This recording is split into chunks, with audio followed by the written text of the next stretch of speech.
Assalamualaikum warahmatullahi wabarakatuh. Waalaikumsalam warahmatullahi wabarakatuh.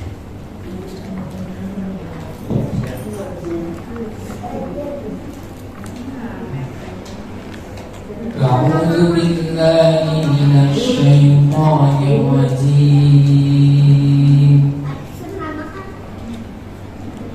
Bismillahirrahmanirrahim.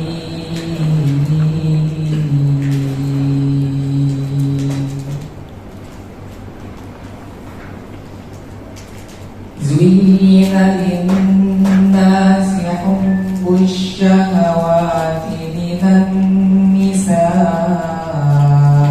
wal banin wal qanatiril muqantarati minal dhahab musawwamati wal an'am wal khayril musawwamati wal an'ami wal harth. Dzalika mata'ul hayatid dunya wallahu 'indahu husnul ma'ab. Qul a'unabbi'ukum bi khairin min dzalikum lilladzina ittaqaw 'inda rabbihim jannatun tajri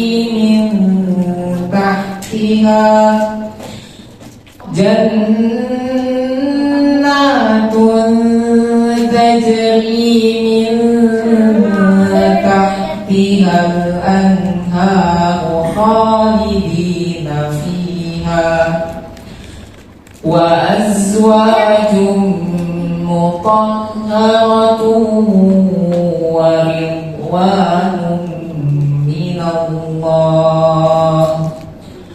wallahu basirun bil ibad.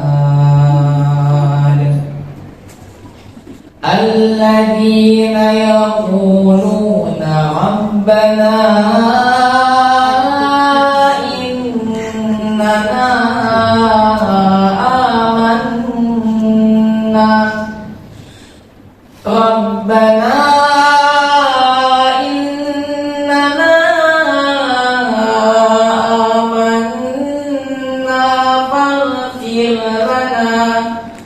faghfir lana dhunubana wa qina adzaban nar.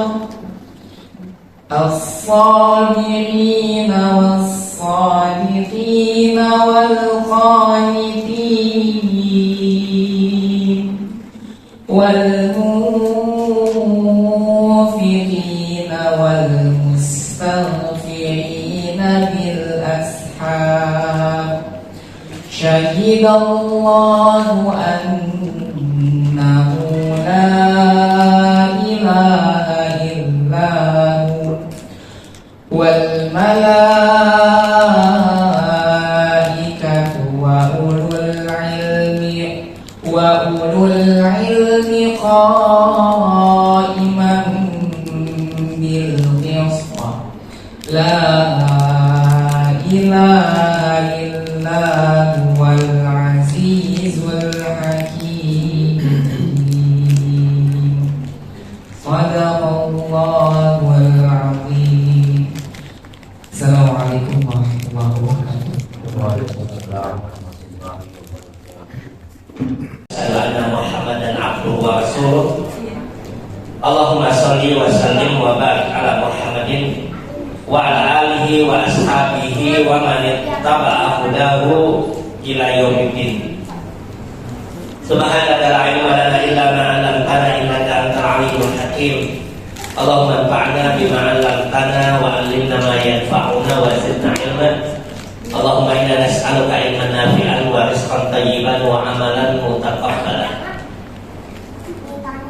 Ya alhamdulillah, azanillahu wa iyyakum.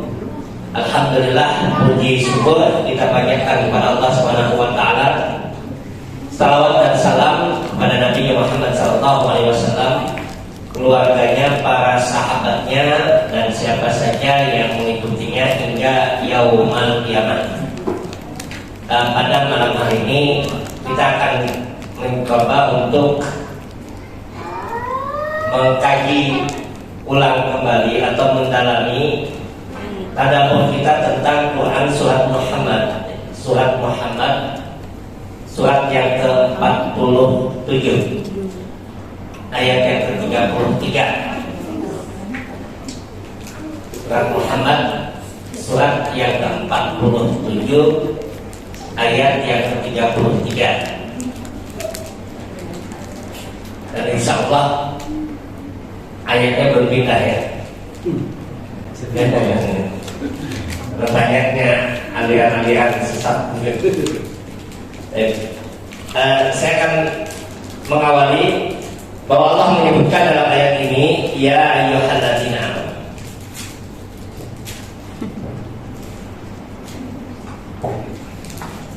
Ya ayyuhalladzina amanu.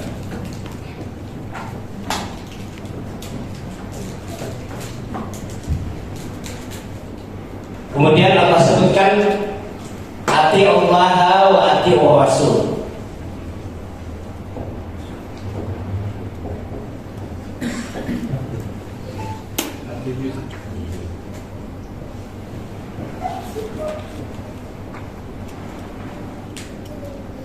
Wala tubtilu a'malakum.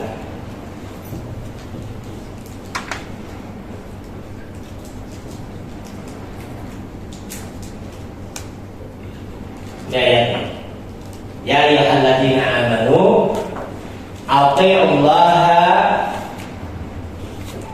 wa athi'ur rasul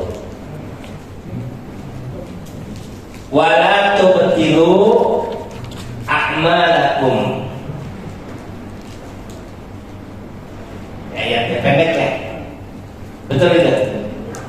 Surat 47 ayat ketiga. A'malakum ya. Baik. Kembali dalam kajian kita beberapa kali mengingatkan tentang panggilan ya ayyuhalladzina amanu itu dalam Al-Quran. Jadi panggilan ya ayyuhalladzina amanu dalam Al-Quran itu lebih dari 80 kali Allah sebutkan ya ayyuhalladzina amanu dalam Al-Quran. Dan seperti yang kita ketahui bahwa ketika Allah Subhanahu wa taala menyebut ya ayyuhalladzina amanu, pasti Allah akan berikan kepada kita perintah atau larangan. Jadi nanti bisa diperhatikan di hampir seluruh ayat itu. Ya ayyuhalladzina amanu, itu ada perintah atau larangan. Ya ayyuhalladzina amanu kutiba alaikumusiyam dan sebagainya. Nah ini perintah dan larangan ini yang nanti akan Allah sebutkan pada ayat setelahnya itu disebut oleh para ulama dalam istilah agama itu adalah taklif syar'i. Taklif syar'i yaitu tanggung jawab syariat. Tanggung jawab syariat untuk dilaksanakan oleh siapa? Oleh orang yang beriman. Allah panggil. Ya ayyuhalladzina amanu kutiba alaikumusiyam. Wahai orang yang beriman, diwajibkan atas kalian. Ada tanggung jawab syariat yang Allah berikan untuk apa? Untuk orang beriman agar mengerjakan tanggung jawab syariat. perintah itu atau larangan. Nah, untuk apa Allah berikan perintah dan larangan itu? Nanti kalau kita melihat dalam ayat Allah Subhanahu wa taala, perintah dan larangan itu dia akan memberikan kepada kita kehidupan.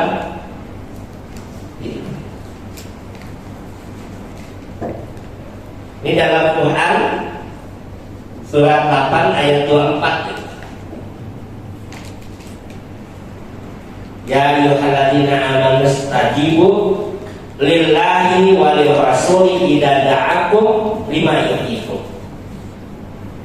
Wahai orang yang beriman, jawab, penuhilah panggilan Allah dan panggilan Rasul apabila memanggil kalian kepada sesuatu yang memberikan kehidupan. Ini selalu begitu. Maka nanti kehidupan yang Allah sebutkan ini, ketika kita korelasikan, kita hubungkan dengan Quran surat 16 ayat 97, Allah sebutkan gambaran kehidupan itu adalah kehidupan yang baik di dunia dan balasan yang lebih baik di akhirat. Jadi semua itu. Ya ayyuhalladzina amanu, ada perintah, ada larangan yang disebut dengan takdir syar'i. Untuk apa Allah berikan itu? Untuk memberikan kehidupan kepada orang yang beriman. Dia jawab subhan. Ketika dijawab oleh orang yang beriman, Allah akan berikan kehidupan. Ya ayyuhalladzina amanu istajibu lillahi wa lirrasuli idza da'akum lima yuhyikum. Alhamdulillah. Kehidupan seperti apa Allah sebutkan dalam surat 16? Man amila amalan, man amila salihan min dzakarin aw untha wa huwa mu'minun falanuhyiyannahu hayatan thayyibah. Allah akan berikan kehidupan yang baik di dunia. Nah, maka nanti dalam rumusan tarjih itu dimasukkan dalam poin apa? Dimasukkan dalam poin makna agama, hakikat agama itu apa? Lisolahil ibadi dunia wa ukhra. Jadi takdir syar'i ini, inilah yang disebut dengan hakikat agama. Apa agama itu? Berisi perintah, berisi larangan, berisi bimbingan. Untuk apa? Untuk kebaikan manusia di dunia dan di akhirat. Nah, ini ciri-cirinya itu ya.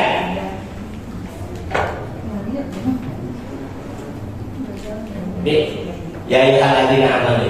Maka ayat-ayat ini, ayat-ayat yang diawali dengan ya ayyuhalladzina amanu, sering disebut oleh para ulama tafsir itu ayatul ahkam. Ayat yang berisi kandungan hukum.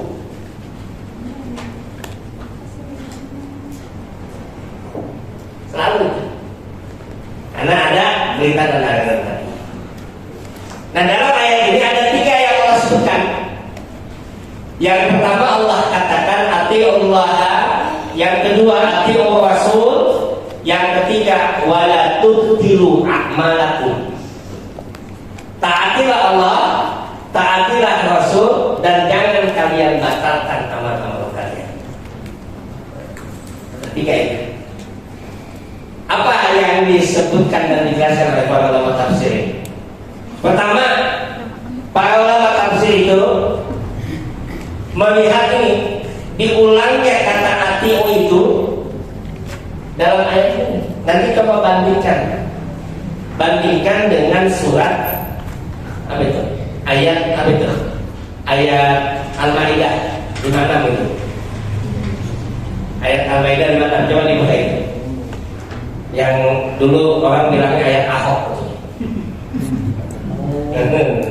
Oh, bulat ya. Orang bilang apa yang menjatuhkan itu coba orangnya. Di antaranya itu nanti Allah katakan dari ayat 51 sampai 56 itu ya. Dari ayat 51 itu. Kemudian dari ayat 56 nya Allah katakan, ya ayyuhalladzina amanu atiullah wa atiur rasul wa ulil amri minkum. Di situ tidak disebutkan wa atiur ulil amri.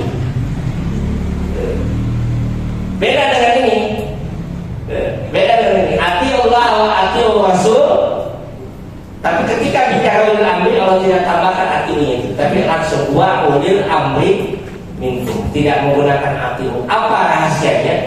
Nah, ini kelebihan para ulama. Para ulama tafsir itu selalu mengamati, mencermati, memperhatikan firman Allah. Omongan Allah itu, firman itu kalau Allah itu, omongan Allah. Kita pusing sama omongan orang. Itu bedanya kita mau ulama itu. Ya. Kalau para ulama itu pusing dia mikir firman Allah, bagaimana ini apa maksudnya? Kita pusing mikir omongan orang, nggak habis-habis itu. Omongan netizen. Omongan netizen. Nah ini arti Allah. Apa rahasianya itu? Nanti dalam tafsir itu disebutkan diulangnya 2 kali kata atiu ini, 2 kali. Padahal kalau Allah mau menyebut saja ati Allah wa Rasul cukup.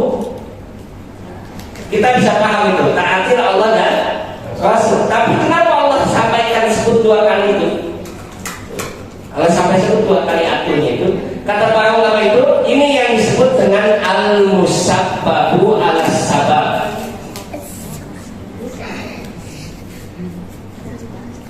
Ala-sabab. Nanti akan berulang Pak. Pada beberapa teks ayat yang lain nanti akan kita dapatkan bersama. Al-musabbabu ala-sabab itu artinya apa? Ada hukum sebab akibat, ada aksi dan reaksi, ada aksi dan ada reaksi. Itu al-musabbabu ala-sabab. Maka Allah ulang 2 kali ini fungsinya apa? Al-musabbabu ala-sabab. Ada keterkaitan dan keterikatan yang sangat kuat. Apa maknanya kata para ulama itu? Al-musabbabu ala-sabab ini, kata para ulama, mentaati Allah itu mengharuskan taat kepada Rasul. Mentaati Rasul itu menunjukkan taat kepada Allah. Nanti kalau yang tadi tanyakan kemarin ada tanyakan ulil amri kenapa nggak pakai atiu itu? Karena mentaati ulil amri, kalau ulil amri itu taat kepada Allah dan Rasul. Kalau di sini mutlak, di sini ada kemutlakan, sifatnya mutlak.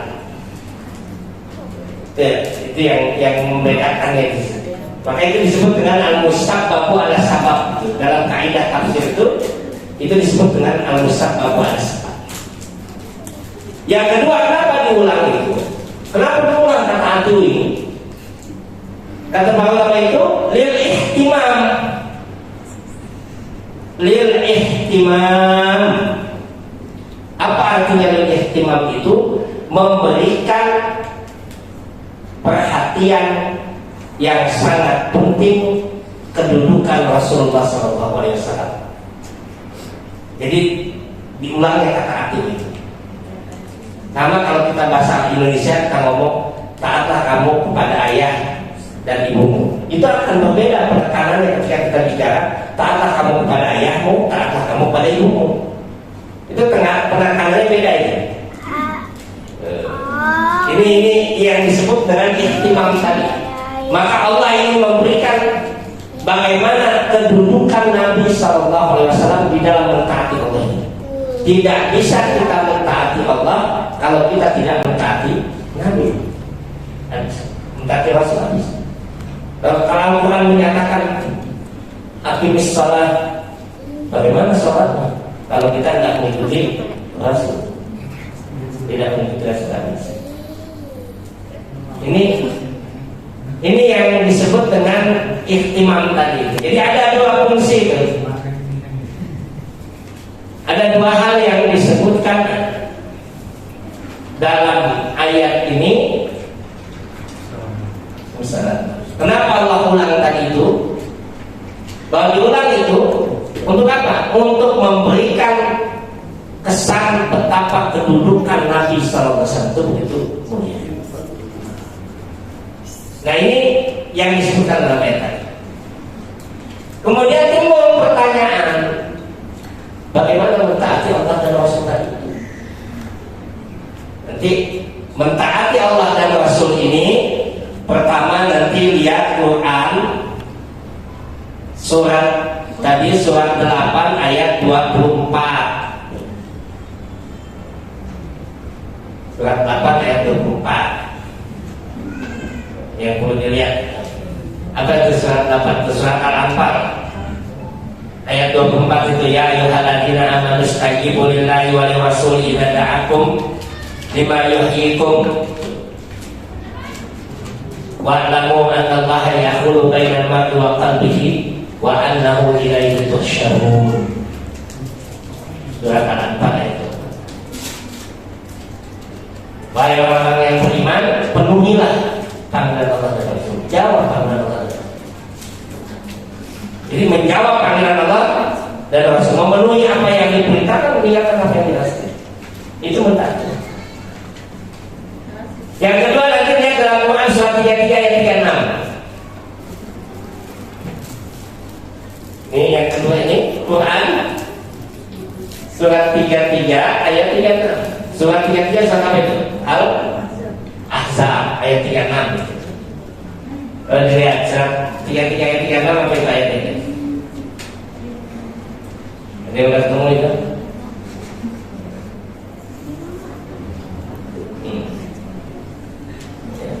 Siapa yang paling cepat ngebetnya? Apa ayatnya?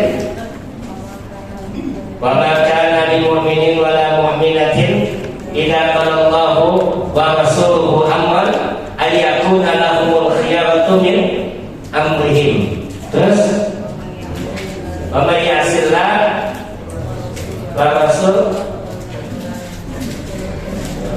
apa kata Rasulullah? Wa ma kana lil mu'minin wa la mu'minatin, tidak pantas bagi seorang mukmin laki-laki ataupun wanita kalau Allah telah menetapkan, kalau Rasul telah menetapkan dia pilihan dan lainnya dia miliki. Saya kepengennya kayak begini. Apa artinya dalam ayat ini?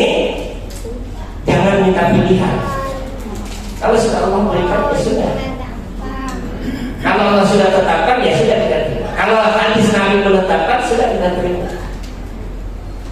Ini sikap atiullah wa rasul tadi.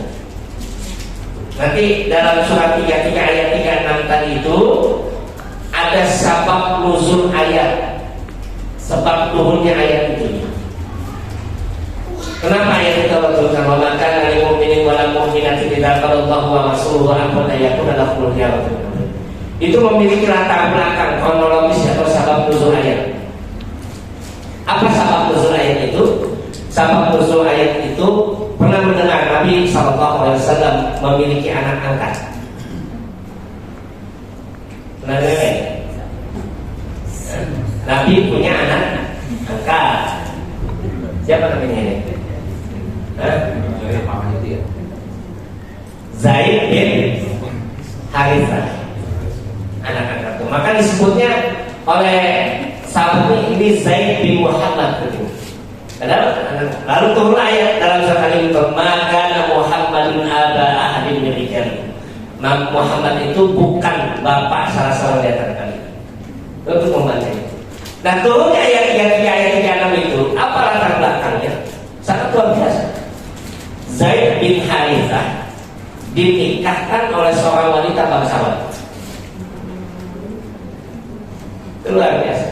Jadi Rasulullah yang menyatakan mengirim Zaid bin Harithah untuk melamar seorang wanita yang bangsawan.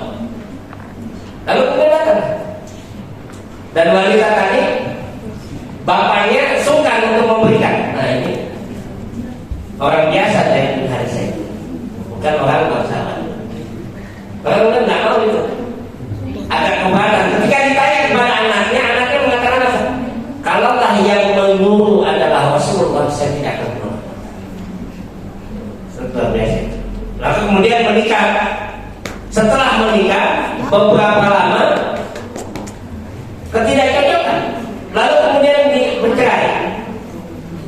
Dan luar biasanya setelah bercerai itu Allah turunkan ayat untuk Nabi menikahi mantan istri anak angkatnya. Ini nggak kayak yang viral mantu dan mertua itu. Kalau yang viral itu, kalau ini luar biasa. Kalau ini luar biasa, Rasulullah setelah diceraikan oleh Zaid bin Harithah, Rasulullah diperintahkan untuk menikahi. Masya Allah, bayangkan mentalitas Nabi, seorang utusan Allah diperintahkan untuk menikahi istri, mantan, anak, anak angkatnya. Bayangkan bagaimana psikologis Nabi ini. Wah, tapi kan perintah untuk pelaksanaan. Ini luar biasa. Nah ini baru karena di mukminin wala mukminatin dengan kalau Allah wa Rasul nggak pantas. Kalau seandainya Allah sudah pilihkan, Allah sudah berikan satu ketetapan, kita punya pilihan yang lain. Nah kalau Nabi sudah menetapkan, kita sudah punya pilihan yang lain. Tidak pantas kata Allah SWT. Yang nanti dalam ayat yang lain itu surat 4 itu, surat An-Nisa ayat 63 itu, bahkan sangat luar biasanya orang mukmin itu ketika dia mentaati dan Allah dan Rasul itu tidak ada keberatan dalam itu. Tidak ada keberatan, dia sudah apa yang diperintahkan oleh Allah SWT. Dan yang terakhir nanti dalam surat 4 itu, mentaati Allah dan Rasul itu mengembalikan seluruh urusan itu kepada Al-Quran dan hadis. Ya. Surat An-Nisa ya. Fa in tanaza'tum fi syai'in farudduhu ila Allah wa Rasul. Jika kalian berselisih, pada ayat 59 itu, pada ayat 51, ya ayyuhalladzina amanu atiullaha wa atiur rasul wa ulil amri minkum fa in tanaza'tum fi syai'in farudduhu ila Allahi wa Rasul. Kalau seandainya kalian berbeda pendapat, berselisih, kembalikan kepada Allah dan Rasul. Apa itu? Mentaati Allah dan Rasul itu adalah kembali kepada Al-Quran dan hadis.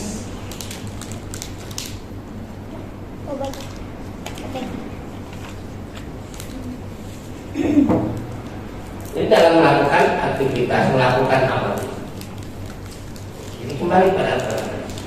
Tidak boleh ada pilihan atau bahasa keberatan atau ada saya tak begitu, dari dulu juga ada begitu. Nggak bisa itu kalau dalam kembali pada Al-Quran. Kalau hadis sudah menyebutkan itu, maka nanti dalam rumusan tarikh itu disebutkan bagaimana metodologi atau cara beragama itu, sumber hukumnya adalah Al-Quran dan Al-Hadis. Tadinya itu Al-Quran dan Al-Hadis As-Sahih seperti itu. Lalu kemudian pada tahun berikutnya, pada Munas yang berikutnya itu, musyawarah tadi itu dirumuskan bahwa Al-Quran dan Hadis Sahih itu mengesankan bahwa Muhammadiyah tidak memakai hadis-hadis yang hasan. Maka kemudian diganti itu dengan rumusan hadis yang makbul atau sunnah makbulah, yaitu hadis yang diterima. Hadis hasan pun dia bisa menjadi dalil. Tadinya itu rumusannya itu hadis yang sahih saja. Lalu kemudian pada periode berikutnya, agar tidak mengesankan bahwa Muhammadiyah tidak menggunakan hadis yang hasan di bawah sahih, maka rumusan itu kemudian diperjelas lagi dengan kalimat hadis yang makbul, yang bisa diterima. Jadi gimana? Bukannya jadi dulu. Yang di sini nanti itu nanti kita akan melihat beberapa perbedaan di dalam menyikapi bagaimana kembali kepada Al-Quran dan hadis. Sederhana itu.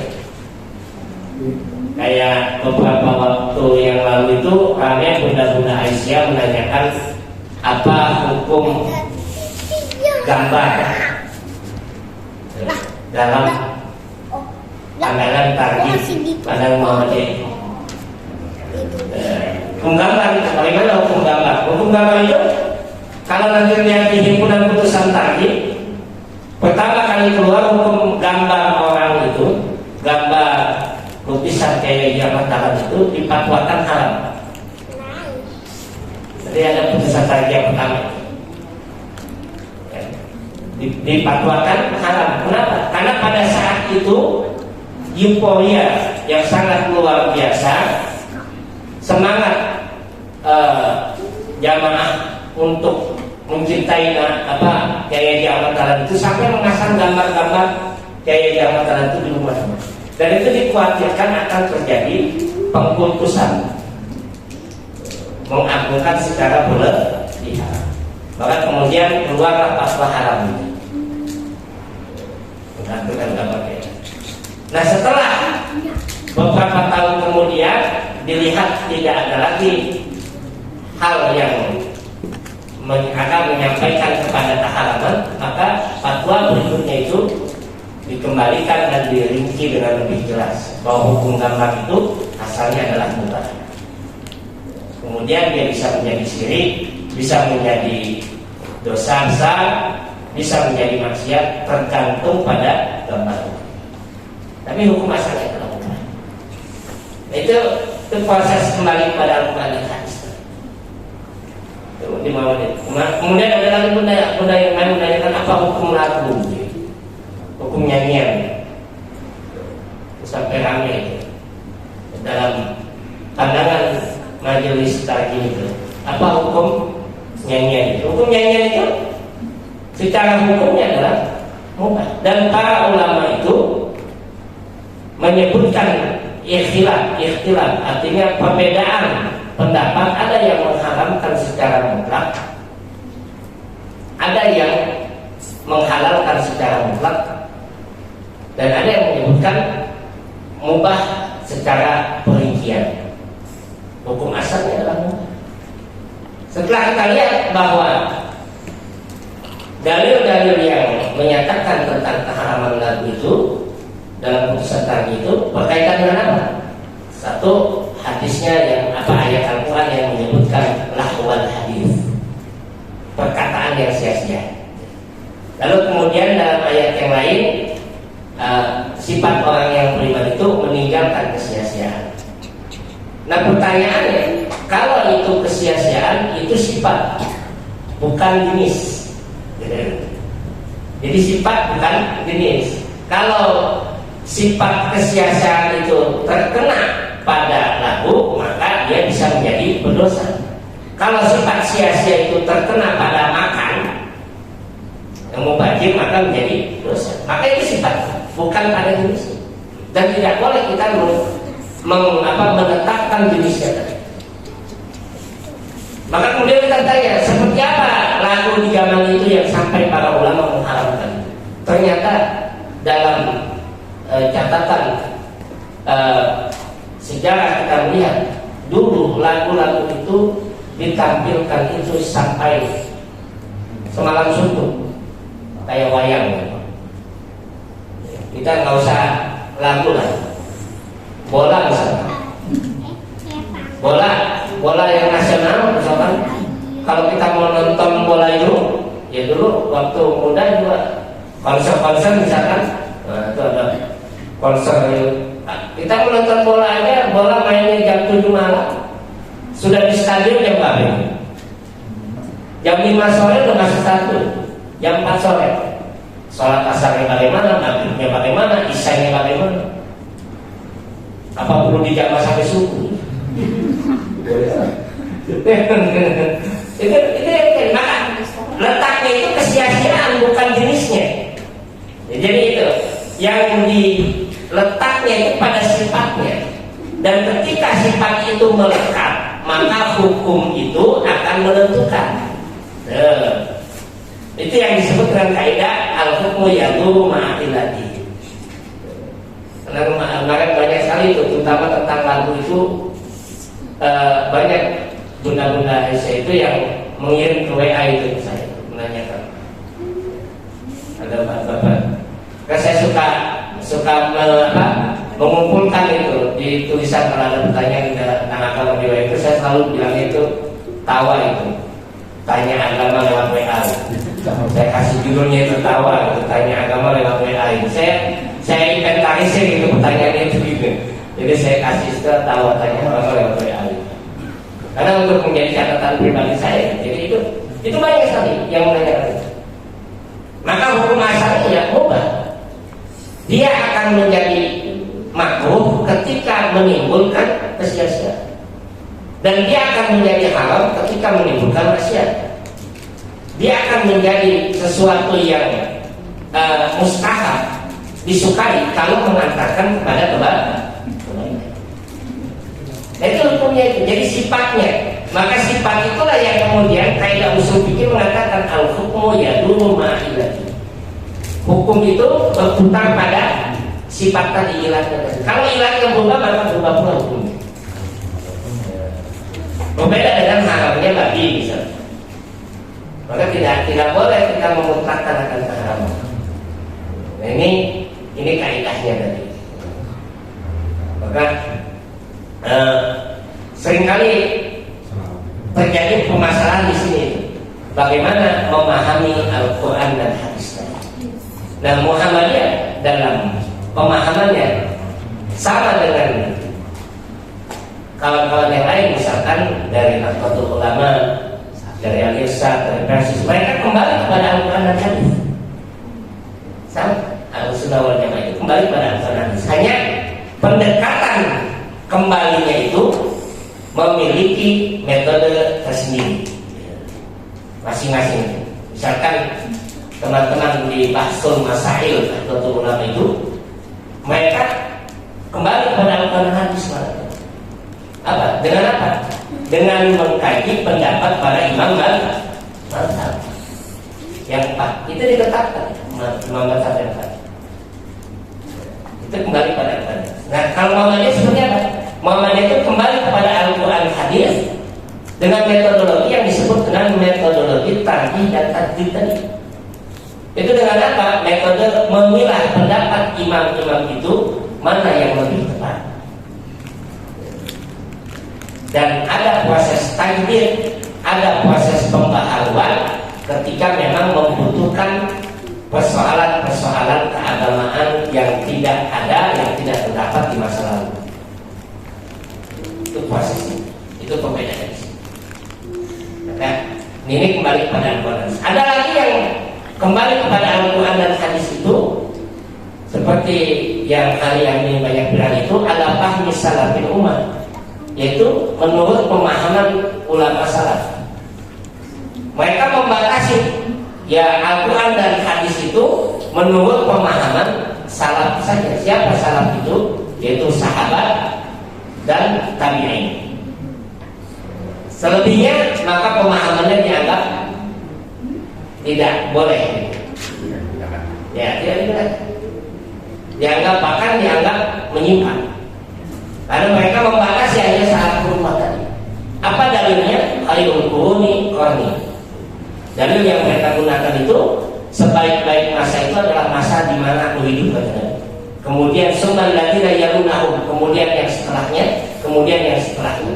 Di masa hidup Nabi adalah para sahabat, di masa setelahnya adalah tabi'in, dan setelahnya adalah tabi'ut tabi'in. Maka mereka membatasi pemahaman keagamaan, pemahaman akan Al-Quran dan Sunnah harus kembali pada 3 generasi.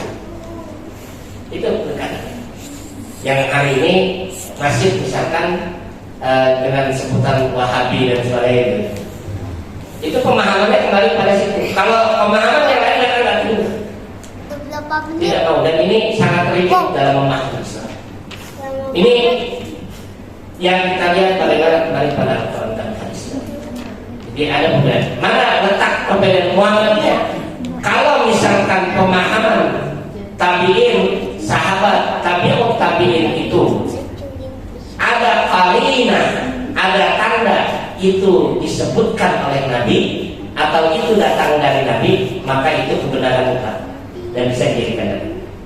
Tapi kalau tidak ada qarinahnya, bisa jadi itu pendapat pribadi seorang tabi'in atau tabi'ut tabi'in.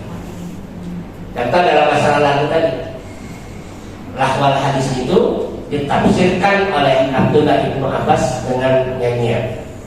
Tapi ini tafsir beliau saja, interpretasi beliau terhadap firman Allah. Walaupun kita akui beliau adalah seorang sahabat, tapi interpretasi itu tidak bisa menjadi kebenaran mutlak. Berbeda dengan kalau misalkan Nabi secara terang-terangan menyatakan keharaman. Ini yang terjadi seputar kembali pada Nabi. Dan hari-hari ini sangat banyak ya, kita melihat, apalagi dengan era digital, era yang disebut dengan era disrupsi ya, yang merusak tatanan gitu. Ya, semua orang-orang gampang saja men-share sesuatu, lalu kemudian ketika dijelaskan ini pemahamannya begini, langsung ada tulisan dilarang berdebat dalam musyawarah. Kita jadi ribet, jadi susah. Dia ada orang meng-share sesuatu pendapatnya, lalu kemudian setelah dijelaskan, oh ini maksudnya ini, lalu ada tulisan dilarang berdebat dalam Islam, maksudnya bukan berdebat, artinya mendiskusikan agama itu. Karena sifat hidayah itu alladzina yastami'una al-qawla fayattabi'una ma ahsana. Dia akan membuka cakrawala berpikirnya, melihat pendapat-pendapat, melihat pemahaman-pemahaman, lalu kemudian dia menetapkan mana yang lebih baik. Itu sifat yang merupakan cara beragama yang ada di Muhammadiyah. Maka ada proses lagi. Nah ini tadi kembali ke apa? Yang ketiga itu, ini yang terakhir, wala tubtilu a'malakum. Jangan kalian batalkan amal-amal kalian, rusak amal kalian. Apa artinya? Nanti dalam beberapa tafsir disebutkan, janganlah kalian merusak amal-amal kalian yang telah kalian kerjakan untuk mentaati Allah dan Rasul. Apa yang merusak amal kalian itu, merusak pahala itu? Pertama nanti Quran surat 39 ayat 65. Quran surat Az-Zumar yang menghabiskan sama sekali. Kemudian yang kedua, ini tanda rumah sakit. nanti di dalam Al-Quran juga Allah sebutkan dalam surat 49 ayat yang kedua, dan yang ketiga nanti dalam Quran surat 49 ayat 17. Itu diantaranya. Selebihnya nanti ini kembali kepada sini. Nanti dalam tafsir itu ada yang menyebutkan dosa-dosa besar itu akan merusak amal-amal kita secara keseluruhan. Tetapi kembali pada tiga hal tadi. Yang pertama surat 39, surat Az-Zumar ayat 65 itu. Apa ayatnya? Wa laqad uhiya ilaika wa ilal ladzina min qablika la in asyrakta la yahbatanna amaluka wa la takunanna minal khasirin. Apa kira-kira itu? Mata. Yang membatalkan amal itu, Mata. merusak amal itu. Oh ini belakang. Dan sungguh telah kami wahyukan kepada wahai Muhammad. Dan juga telah kami diwahyukan kepada siapa? Orang sebelum yaitu para rasul terdahulu. Sama mendapatkan wahyu yang sama. Apa wahyunya itu? La in asyrakta la yahbatanna amaluka. Kalau kamu menyekutukan Allah, maka hilanglah amal-amalmu semuanya. Maka yang pertama yang merusak amal terbesar adalah syirik.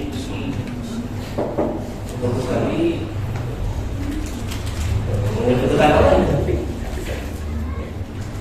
Nah, kalau syirik itu menyekutukan Allah dalam bentuk apa? Dalam bentuk hal yang banyak terjadi. Misalkan di masyarakat menyekutukan Allah Subhanahu wa Ta'ala. Misalkan ya, ada apa? Menyembuhkan penyakit dengan apa? Itu yang masuk menjadi masalah. Nanti yang kedua dalam surat 49 ayat kedua, surat Al-Hujurat.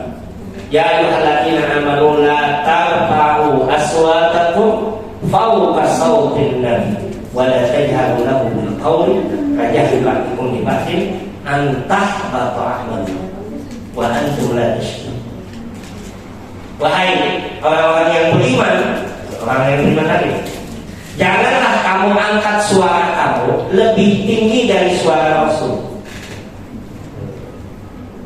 Lebih tinggi dari suara Rasul. Artinya ayat ini melarang kita mengangkat suara lebih tinggi dari suara Rasul. Sekarang permasalahannya Rasulullah wafat. Apa ayat ini tidak berlaku? Rasulullah wafat. Ayat ini tidak berlaku. Berarti ternyata itu dijelaskan oleh para ulama tafsir bahwa yang dimaksudkan dengan ayat ini, jangan kamu mengangkat suaramu lebih tinggi, yaitu mengangkat pendapatmu, pendapat orang lain, pendapat simpulan, pendapat kiai, pendapat tokoh lebih tinggi daripada pendapat Nabi. Karena omongan Nabi itu ada dalam Al-Quran dan hadis tadi dijelaskan, yang menjelaskan Al-Quran yang ada dalam hadis tadi. Hadis yang menjelaskan Al-Quran itu omongannya. Kalau Rasulullah SAW. Jadi nggak apa kita mendahulukan. Ini ada hadisnya loh. Enggak, kata Ustaz saya begini. Saya nggak mau ikut nama dalam mereka. Kenapa? Antah batu amal itu akan menghilangkan amal. Artinya apa? Meninggalkan Rasulullah SAW dalam ayat. Tidak. Nggak mau kembali pada Al-Quran dan hadis tadi. Nah yang ketiga, 49 ayat 17 itu. Yang terakhir, yang 49 ayat 17 itu yamununa alaika islaman. Mereka merasa bangga, bahagia dengan keislamannya, lalu membanggakan kepadamu wahai Muhammad. Ini ayat ke-17 ini nanti kalau mau lebih jelas lagi dibaca dari ayat yang ke-14. Bahkan kalau perlu dihafalkan minggu depan setoran hafalan. Asal dulu. Ya, waqalatil a'rabu amanna qul lam tu'minu walakin qulu aslamna. Berkata orang-orang Arab pada itu, wahai Rasulullah, wahai Muhammad, kami telah Islam, kami telah beriman. Maka turun ayat itu, katakan kepada mereka, wahai Muhammad, mereka belum beriman, baru berislam, baru tunduk saja, belum masuk iman itu dalam hati kalian.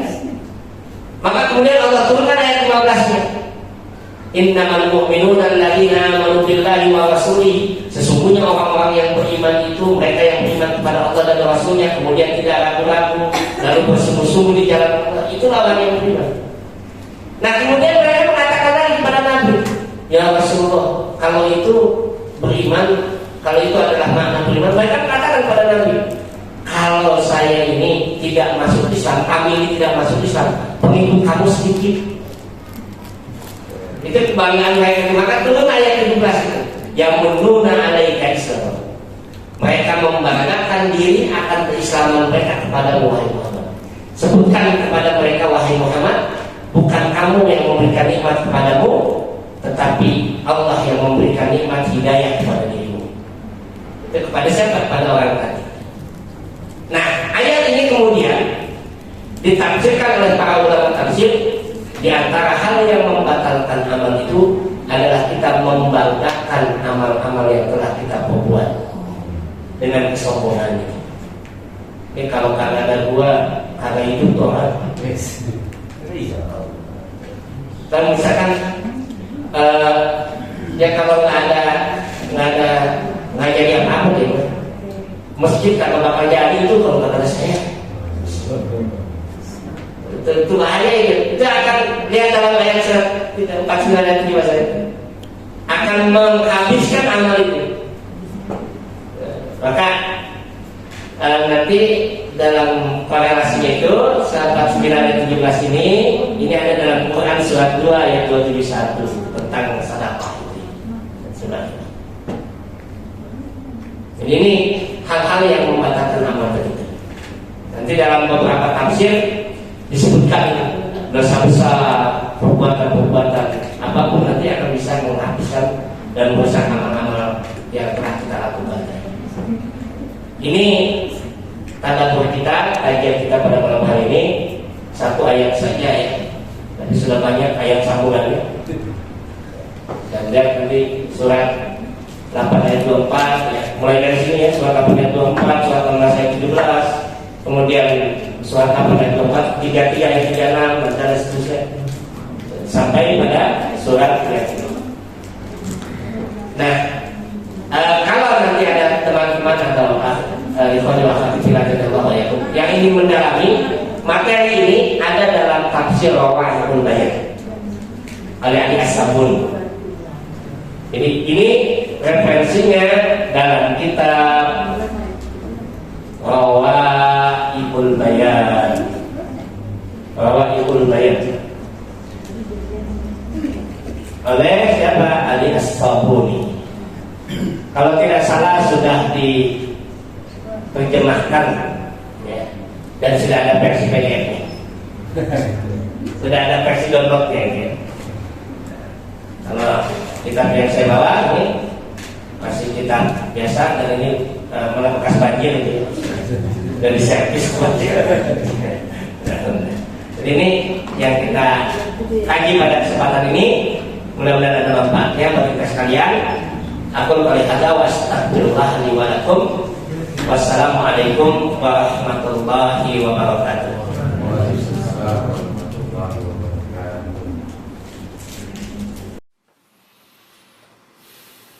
wabarakatuh.